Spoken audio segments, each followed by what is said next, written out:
right? So get this. We're diving deep today into those stories about figures who just seem to defy gravity. You know, those legends of leaping, almost superhuman beings. Right. We've got a ton of your research here, historical accounts, folklore studies, even some analysis of potential technology. Oh, yeah, it's really fascinating stuff. We're going to be exploring figures like Spring-Heeled Jack from Victorian England, Perak, a symbol of hope in World War II Czechoslovakia, and then we've got the Hüpfmänner, these terrifying figures from post-war Germany. What connects them all, aside from like the obvious leaping abilities, is how they kind of each reflect the anxieties of their times. Okay, so you're saying that some guy like jumping over rooftops in London has something in common with, say, a shadowy figure in Nazi-occupied Prague. I think that's where I need you. Lay it on me. You gave me some really interesting research on this. The concept of these leaping figures, it's not new. It's like this recurring thing that pops up in folklore throughout history, and it's often tied to the supernatural. Right. It taps into our primal fears, but also like our fascination with extraordinary abilities. Yeah, it's like every culture has a story about someone who can jump impossibly high or far. But you're saying these figures, specifically Spring-Heeled Jack, Perak, and the Hüpfmänner, they're more than just tall tales. Yeah, that's right. They each emerged in very specific historical contexts, and their stories evolved to kind of reflect the social and political anxieties of those times. So we'll be examining the claims that were made about their abilities, how they were perceived by the people who believed in them, and what those beliefs tell us about, like, the human condition. Okay, so let's start with the OG Lieber Spring-Heeled Jack. We're talking Victorian England, a time of rapid industrialization, smog-filled cities, and a fascination with the macabre. You sent over an article about this. It mentioned the first sighting was in 1837 and how quickly these reports spread through London like wildfire. Victorian London was already this place of like shadows and whispers, and then you add in this figure leaping over walls. Some accounts even say that he assaulted people. He's described with these glowing red eyes, metal claws, breathing blue flames. It's no wonder people were terrified. Okay, but hold on a sec. In one of the sources you sent over, there's a police report that dismisses him as a prankster. But then right alongside that, you've got these accounts of military encounters. Yeah. So was he just like some mischievous youth or something else? Well, that's the question that has fascinated researchers for decades. There are theories that he was an individual with exceptional athletic abilities, maybe even using some kind of early technology. You know, you sent over those research papers on Victorian-era stilts. Right. And some designs could have provided that kind of height and speed. I'm picturing some guy running around London on super-powered stilts breathing fire.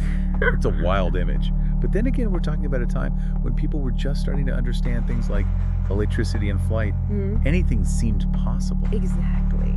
And that's what makes Spring-Heeled Jack so fascinating. He kind of represents the anxieties of a society grappling with rapid change and these technological advancements. He's this blend of the familiar, human figure and the utterly unknown, this almost supernatural agility and those bizarre fiery attacks. So was he real? Or was he just a manifestation of the anxieties of that era? Anxieties that were amplified by the fog and darkness of London. That's a pretty deep question to ponder. But before we get too lost in the fog of Victorian London, let's jump ahead to a very different time and place. World War II Czechoslovakia under Nazi occupation. This is where we encounter a figure whose story is even more intertwined with political struggle. Perak, the Czech springman of hope. What's fascinating about Perak is how his image completely contrasts with Spring-Heeled Jack. While Jack emerges from urban fears, Perak's tale is woven into the fabric of wartime resistance. Yeah. He appears when the Czech people desperately need a symbol of defiance against Nazi oppression. So instead of embodying fear, he becomes a symbol of hope. That's a pretty powerful shift. It is, and the stories of his exploits are equally compelling. He targeted Nazi soldiers, disrupted their operations, sabotaged equipment, even freed prisoners. His agility and seeming invulnerability made him this near-mythical opponent to the occupying forces. That's incredible. You mentioned some people believe Perak was like an American or British agent operating behind enemy lines. This adds another layer to the mystery. Could there have been a real individual, perhaps with specialized training, who inspired the legend? You actually provided some sources about Czech resistance activities during the war that could support this theory. Yeah, it's entirely possible. Espionage and resistance movements were everywhere during the war. A skilled operative could have totally exploited the belief in Perak to further their objectives. Imagine the psychological impact of this seemingly superhuman figure working against the Nazis. It would have been a massive morale boost for the Czech resistance. And that's what's so interesting about these figures like Perak. Even if there wasn't like a single real guy behind the mask. The impact of those stories on people's morale and their will to resist, it's undeniable. It's almost as if the people willed him into existence, their collective desire for liberation, taking the form of this extraordinary leaping figure. You put it perfectly. It speaks to the power of belief, particularly in times of crisis. Royale or not, Perak resonated so deeply with the Czech people and kind of helped sustain their spirit of defiance. It's fascinating how the stories of Perak developed over time. Initially, he was depicted as this almost menacing figure, like a bogeyman. But as the war progressed, he morphed into this hero, a champion of the oppressed. You sent over a study on Czech folklore that analyzed this shift. It's as if the people's perception of him mirrored their own changing circumstances. Yeah, that study was a great find. It really highlights the dynamic nature of folklore, how stories can evolve to kind of reflect the mood and needs of a community. Perak's transformation from fear to hope, it reflects the journey of the Czech people during World War II. So while we might never know the definitive truth about Perak's identity, the impact of his legend on the Czech people is undeniable. He embodies their hopes and fears, their longing for freedom, their defiance in the face of oppression. Exactly. His story reminds us that even when you're facing overwhelming adversity, there's room for hope. And that hope can take many forms. But let's shift gears now from the Nazi-occupied streets of Prague to post-war Germany. A different kind of leaping figure emerges there, the Hoofdmänner. Yeah, from hope to something a lot darker. These figures were described as incredibly aggressive, almost monstrous, right? That's right. The Hoofdmänner, or hopping men, terrorized parts of Germany, particularly in the Soviet-occupied zone. They wore these spiked gloves, used them to attack people, leaving horrific injuries. It's a far cry from the heroism of Perak. It seems like the leaping figure motif took on a darker, more menacing form in post-war Germany. It makes sense considering the anxieties of a divided nation dealing with the trauma of war and the uncertainties of the future. You're spot on. The Hoofdmänner appeared during this period of intense political and social upheaval. Germany was divided, tensions were high, fear was pervasive, and those anxieties found expression in these terrifying folklore figures. You mentioned their abilities were truly chilling, leaping incredible distances, sometimes as much as 7 to 10 meters. Some accounts describe them leaping over these fields in huge bounds. And it gets more disturbing with the allegations of kidnapping. Rumors circulated that the Hoofdmänner would grab people, drag them across the border into the Soviet zone, never to be seen again. Okay, now that's just terrifying, like something straight out of a Cold War thriller. Did anyone ever figure out who they were? Were they Soviet operatives, rogue SS members, or something else entirely? Sadly, the true identity of the Hoofdmänner remains a mystery. Some theories point to secret police forces operating in the shadows. Others believe they were a product of mass hysteria and wartime trauma.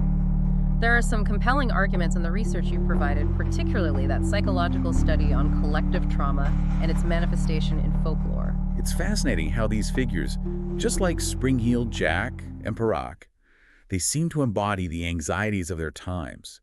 Jack emerged from the social upheavals of Victorian England, Perak, from the resistance against Nazi occupation, and the Hoofdmänner from the post-war chaos and divisions of Germany. It's almost as if they serve as this cultural barometer, reflecting the hopes, fears, and uncertainties of the societies in which they appear. So we've got these three figures, each one a product of their time, and each one using this extraordinary, almost superhuman ability to leap. But is there any basis in reality to these incredible feats? Could there be like a scientific explanation? That's what I'm really curious about. We've been talking about all these incredible leaps of these figures like bounding over walls, trains, even across fields. Is there any way, aside from like some secret society of super athletes, that any of this is physically possible? It's a question that's puzzled people for centuries. But you got to remember, we're looking at these periods of rapid technological advancement. What seems impossible in one era might be totally achievable in the next. Right? Like I remember reading that article you said about those church sextons in Bohemia. Oh, yeah. They would attach springs to their shoes to create the illusion of like leaping devils. Yeah. So maybe someone just adapted that kind of tech for other purposes. Yeah, it's definitely a popular theory. And when you think about it, some of the descriptions of these figures, particularly spring-heeled Jack, they lend themselves to that kind of explanation. Those glowing red eyes, the metallic claws, the bursts of blue flame, they all suggest like some kind of elaborate contraption or stagecraft. Okay, but what about Perak? He's leaping over tanks, sabotaging equipment. Yeah. Could he have been using some kind of advanced gear supplied by the Allies? Maybe a special suit or a grappling hook system that allowed him to scale buildings and leap over obstacles? You actually highlighted a passage in one of your sources about the development of early jetpacks during World War II. Oh, yeah. And while it's highly unlikely Perak had access to something that sophisticated, it's interesting to consider how wartime innovation might have played a role in shaping these legends. That's a really cool connection. So we've got these theories about technology, but what about those who believe there's something more to it? Like some unexplainable ability? Well, those arguments often point to the consistency of eyewitness accounts across different time periods and cultures. They suggest that there might be something more at play, something beyond our current understanding of human potential.